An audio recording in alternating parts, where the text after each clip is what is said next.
Selain itu, seramai 574 pelajar UMS kampus utama di Kota Kinabalu yang berasal dari Sarawak turut dibenarkan pulang semalam. Seterusnya diikuti dengan beberapa daerah dan kawasan lain di Sabah termasuk Semenanjung secara berperingkat.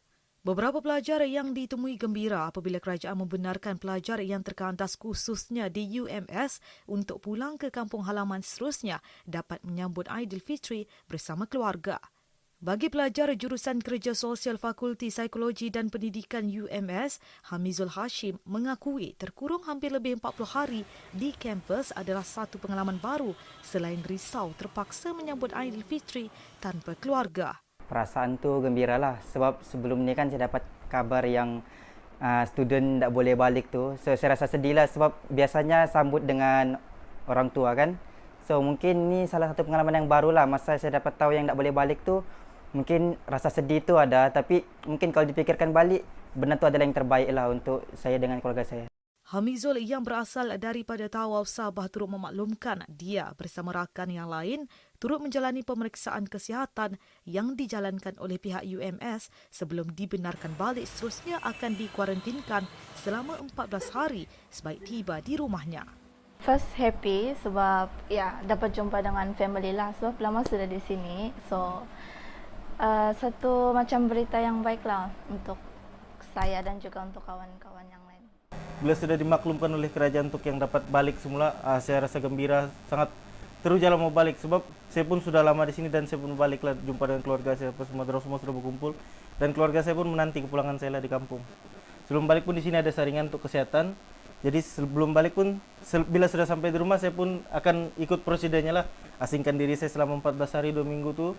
Sementara itu, meskipun kerajaan membenarkan pelajar kampus balik ke kampung halaman, terdapat juga pelajar memilih untuk terus tinggal di kampus sepanjang tempoh pelaksanaan PKP.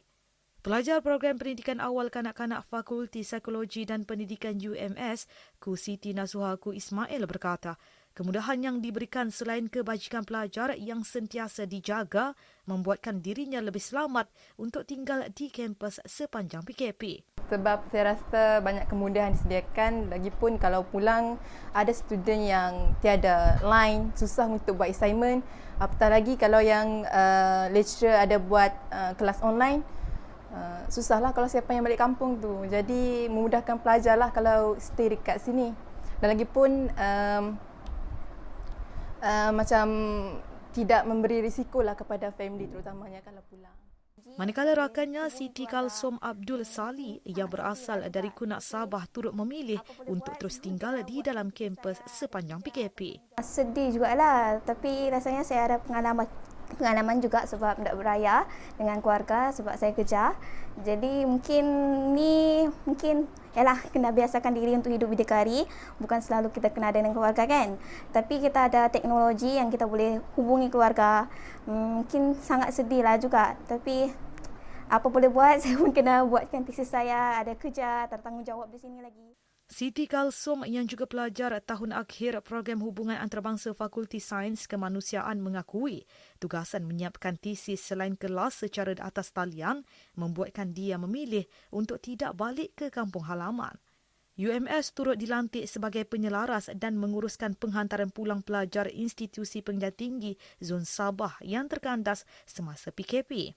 Kepulangan kumpulan pelajar khususnya di UMS telah dilakukan dengan mengikut prosedur yang ditetapkan kerajaan bagi mengurangkan risiko penularan jangkitan COVID-19. Menteri Pelajaran dan Inovasi Sabah, Datuk Dr. Yusof Yaakob dalam satu kenyataan menyatakan, berdasarkan data terbaru Kementerian Pengajian Tinggi KPT, jumlah pergerakan pelajar dari Semenanjung dan Sarawak ke Sabah seramai 11,653, manakala jumlah pelajar dari Sabah ke Semenanjung dan Sarawak pula adalah 3,375.